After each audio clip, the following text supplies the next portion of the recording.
Salam sejahtera, terima kasih karena bersama dengan saya di Nazilin Unity Channel.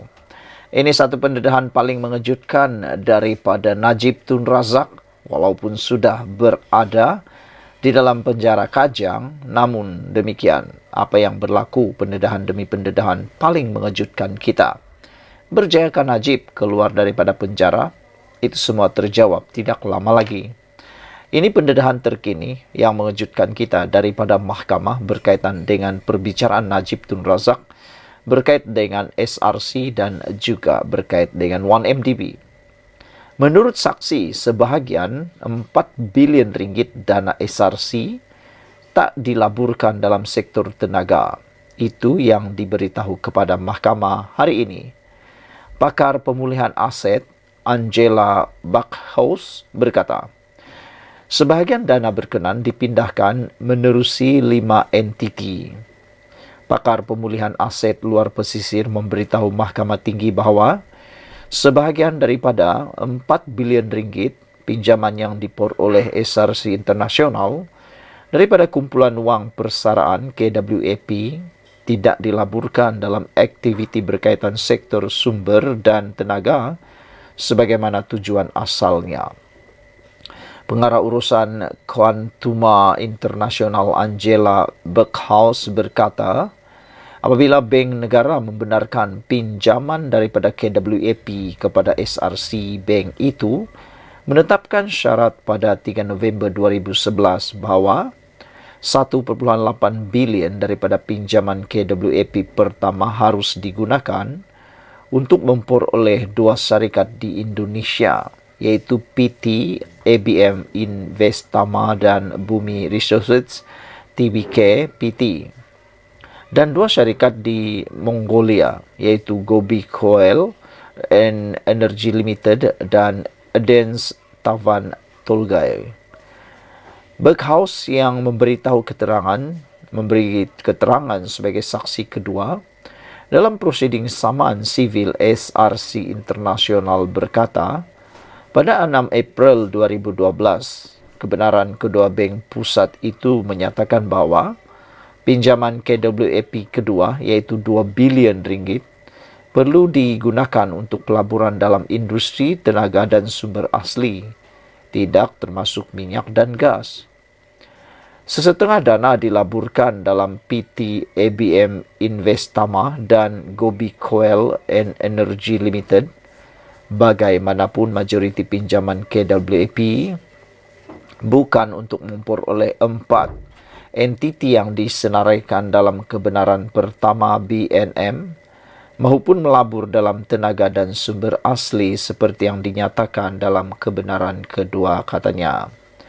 Beliau melalui aplikasi Zoom dari British Virgin Island pada prosiding tuntutan saman US dollar 1.18 bilion SRC Internasional terhadap bekas Perdana Menteri Najib Tun Razak di hadapan Hakim Ahmad Fairuz Zainul Abidin.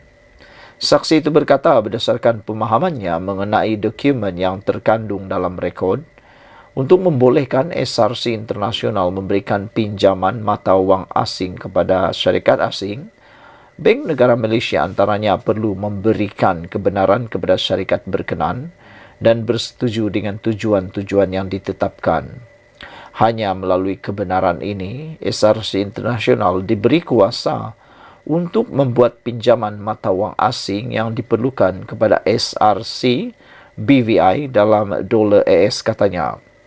Backhaus berkata dana yang disalurkan daripada SRC Internasional ke dalam akaun SRC BVI telah dipindahkan kepada 5 syarikat, iaitu Kistinique Investment, Enterprise Imagine Market, Fund BV, Muraset Limited, Gobi Resources Coal Ltd dan Pacific Rim Global Growth Ltd. Kedua-dua Kistinique dan Enterprise Emerging ditubuhkan sebagai dana pelaburan, namun berdasarkan penyiasatan saya, kedua-dua syarikat ini menunjukkan bahawa mereka bukan pelaburan yang sah dan sebenarnya adalah entiti laluan yang digunakan untuk tujuan menyembunyikan penyelewengan aset dan memudahkan pergerakan dana seterusnya. Siasatan saya mengenai dana yang dibayar kepada Pacific Rim menunjukkan bahawa dana ini dihantar sejurus lepas diterima, sekaligus menyokong cadangan Jabatan Kehakiman DOJ Amerika Syarikat bahawa ia bertindak bukan sebagai dana yang sah, tetapi bertujuan menyembunyikan penyelewengan aset dengan cara yang sama seperti Kistineque dan Enterprise Emerging, katanya. Berghaus berkata unsur-unsur tujuan komersial kelihatan terlalu kecil dalam urusan pemindahan ke Muraset atau ke Gobi Resources, sebuah syarikat yang dikaitkan dengan ahli perniagaan dalam buruan Lo Tiak Jo atau dikenali sebagai Jolo. SRC di bawah pengurusan baru memfailkan saman itu pada Mei 2021 atas dakwaan Najib melakukan pecah amanah jenayah, salah guna kuasa dan memperoleh ganjaran peribadi daripada dana syarikat itu selain melakukan penyelewengan terhadap dana berkenan. Syarikat itu memohon ganti rugi ganti rugi teladan, ganti rugi tambahan, faedah, kos dan relief lain yang difikirkan sesuai oleh mahkamah. SRC juga menuntut deklarasi mahkamah bahawa Najib bertanggungjawab bagi kerugian yang dialami oleh syarikat itu akibat pelanggaran tugas serta amanah beliau dan menuntut supaya beliau membayar balik kerugian yang dialami sebanyak Rm42 juta ringgit. Najib, 70 tahun yang kini menjalani hukuman di penjara Kajang sejak 23 Ogos 2022 selepas disabitkan bagi kesalahan menyeleweng Rm42 juta dana SRC Internasional. Beliau kemudian memfailkan petisyen untuk pengampunan diraja pada 2 September 2022. Susulan keputusan pengampunan itu, hukuman penjara Najib telah dikurangkan daripada 12 tahun kepada 6 tahun, manakala denda pula dikurangkan daripada 210 juta kepada 50 juta ringgit Malaysia. Saudara-saudara sekalian, dengan pendedahan yang luar biasa di mahkamah ini, maka ianya makin panas. Menurut saksi yang telah memberikan saksi pakar ini, memberikan keterangan, beliau kata sebahagian Rm4 bilion dana SRC tak dilabur dalam sektor tenaga. Itu yang diberitahu mahkamah. Pakar pemulihan aset itu berkata sebahagian dana berkenan dipindahkan menerusi 5 entiti. Sekian dulu untuk kali ini. Jangan lupa tinggalkan komen Anda. Bye-bye. Salam sejahtera. Terima kasih kerana bersama dengan saya di Nazilin Unity Channel. Siapa yang tak kenal dengan Raja Petra? Seorang pelarian yang telah meninggalkan Malaysia bertahun-tahun lamanya. Berani mencanang di luar negara, berani menggonggong di luar negara, tapi tak berani pula pulang ke Malaysia. Sibuk menjaga tepi kain pentadbiran negara, sibuk mengecam Perdana Menteri, sibuk mengecam kebanyakan pentadbiran Malaysia. Beliau seakan-akan adalah orang yang paling hebat, paling banyak mengetahui tentang negara. Kadang-kadang kita juga hairan dari mana data, maklumat yang Raja Petra peroleh. Kadang-kadang kita tahu ada sebahagiannya adalah tentang perkara yang tak benar.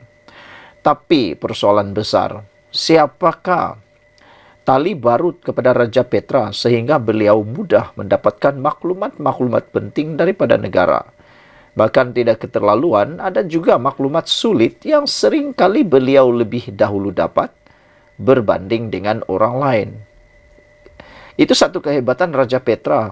Tapi satu keburukan beliau ialah beliau tak berani pulang ke Malaysia, sehingga ada netizen mencabar Raja Petra pulang ke Malaysia supaya beliau boleh bertanding menjadi ahli parlimen atau ahli Dewan Undangan Negeri Malaysia dan boleh membantu, bukan sekadar menggonggong, menulis, bercakap, mengecam seperti pengecut di luar negara. Beliau patut pulang ke Malaysia. Dan kita boleh lihat, bolehkah dia menang atau tidak? atau dia hanya jago sebagai keyboard warrior atau sebagai cyber trooper tapi tak mampu buat apa-apa di Malaysia. Banyaklah jawapan yang beliau beritahu. Tapi yang sedihnya sekarang ini ialah Raja Petra tiba-tiba kena boikot oleh walaun. Para walaun yang seringkali sinonim dengan penyokong pembangkang. Kalau sebelum ini Raja Petra seringkali disukai oleh walaun, disokong oleh walaun, tapi kini kelihatan Raja Petra kena boikot. Ini gara-gara beliau tak sokong. Raja Petra kena boikot gara-gara tak sokong walaun. Itulah tersilap langkah, akhirnya terkena juga. Penulis blog kontroversi dalam pelarian, Raja Petra Kamarudin dilihat telah kena boikot dengan pembangkang atau mesra dipanggil sebagai walaun. Bila tak sokong walaun, Raja Petra diboikot. Kesihan Raja Petra diperlakukan walaun. Tulis pengguna laman X, Buffett, Cybertube. Dalam platform sama, My News Hub dalam hantarannya pun pula menulis tentang Raja Petra atau lebih dikenali sebagai RPK, tentang sokongannya yang berubah mengikut siapa yang berkuasa. Dulu jilat sokong Muhyiddin, Tan Sri Muhyiddin Yassin. Sekarang jilat Anwar, Datuk Sri Anwar Ibrahim. Ikut siapa, baling tulang lagi mahal. Nak berhenti dah ikut dia ni. Tak relevan langsung, dah templak portal berita itu. Raja Petra yang sudah lama berada di England pernah membandingkan keadaan dirinya dengan penghijrahan Nabi Muhammad. Dia mengaku mengikut sunnah Rasulullah dan berhijrah ke England. Walhal Rasulullah berhijrah untuk berdakwah. Sebaliknya, Raja Petra pula berhijrah untuk menaburkan fitnah. Dia lari meninggalkan Malaysia kerana kalah dalam 2 kes saman berjumlah hampir 1 juta ringgit. Mahkamah mengarahkan dia perlu membayar RM600,000 kepada Lim Guan Eng dan RM300,000 lagi kepada Safi Abdullah. Mutakhir ini, Raja Petra Kamarudin dilihat menyokong kerajaan Madani diterajui Datuk Sri Anwar Ibrahim. Bulan lalu, dia berulang kali menganggap langkah Dubai yang digerakkan pihak pembangkang bagi menjatuhkan kerajaan Madani sebagai gagal. Anwar tidak boleh dijatuhkan. Langkah Dubai gagal walaupun mereka kata ada angka. Dikatakan 120 ahli parlimen menyokong, akan bertambah naik lagi lebih 120. Langkah Dubai memang ada tetapi gagal. Usaha untuk menjatuhkan Anwar tidak berjaya. Memang ada usaha menjatuhkan tetapi tidak berjaya, katanya menerusi rakaman video yang tular di media sosial. Pengakuan Raja Petra itu selepas pengumuman Ketua Polis Negara Tan Sri Razaruddin Hussein pada 15 Januari yang memanggilnya dan yang akan memanggilnya dan beberapa lagi individu. Mereka dipanggil untuk dirakam keterangan berhubung langkah Dubai. Saudara-saudara sekalian, itulah dia pendedahan yang paling luar biasa. Apabila pendapat anda tentang Raja Petra? Apakah anda setuju dengan para penganalisis politik, pemerhati politik supaya mencabar Raja Petra kembali semula ke Malaysia dan bertanding sebagai ahli Dewan Undangan Negeri dan ahli Parlimen? Sekian dulu untuk kali ini. Jangan lupa tinggalkan komen anda, tekan butang subscribe. Bye-bye.